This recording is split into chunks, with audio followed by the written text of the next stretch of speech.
Assalamualaikum. The author wrote this book due to his disillusionment, dismay and shame for the deplorable moral decay in politics and the widening internal rifts in the Malay Muslim community. He is appalled by how moral decadence has worsened in recent years. This book critically examines the moral and ethical dimensions of political behavior within the Malay Muslim political landscape in Malaysia. The author highlights how corruption and hypocrisy have undermined Islamic principles in politics and calls for a transformation rooted in moral and ethical values. The book combines the perspectives of political science, Islamic studies, and ethics, emphasizing the need for leaders to uphold integrity, justice, and accountability in line with Islamic teachings. The author also critiques the disconnect between professed religious values and political practices, advocating for a return to sincere and principled leadership. The author outlines several steps to address the problems of corruption and hypocrisy in Malay Muslim politics. His proposals focus on fostering moral ethical transformation at both individual and systemic levels, drawing from Islamic principles. I'm going to briefly talk about only 4 of the remedies he proposes. If you find them interesting, you can read the book for the rest.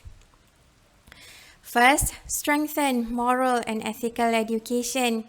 Integrate Islamic ethics and moral teachings into the education system to instill a sense of accountability to God and the importance of justice and honesty from a young age. The young Muslim generation and aspiring leaders should be trained in ethical governance and integrity based on Islamic teachings. Second, cultivate religious sincerity. The author stresses the importance of aligning political actions with genuine religious conviction rather than using Islam as a tool for political gain. Leaders must strive for sincerity in serving the people and avoid hypocrisy in their public and private lives. Third, enhance accountability mechanisms. Institutions should be strengthened to ensure checks and balances in political and governance systems, reducing opportunities for corruption. There must be a culture of openness in decision-making and financial matters, holding politicians and civil servants accountable for their actions. Fourth, reform political culture.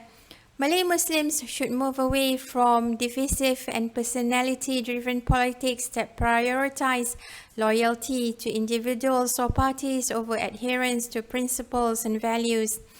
The political culture should prioritize service to the people and collective well-being.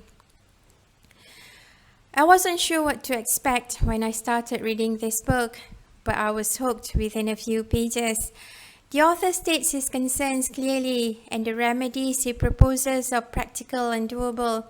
If you want to see better quality politicians and leaders, we should take his advice seriously and start thinking about how to implement them.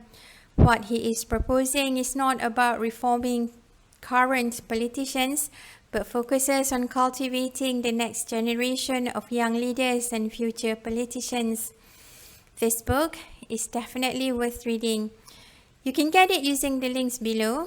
There is also a link to an introduction to this book. If you like listening to me babbling about books, please subscribe and turn on notification. Thank you.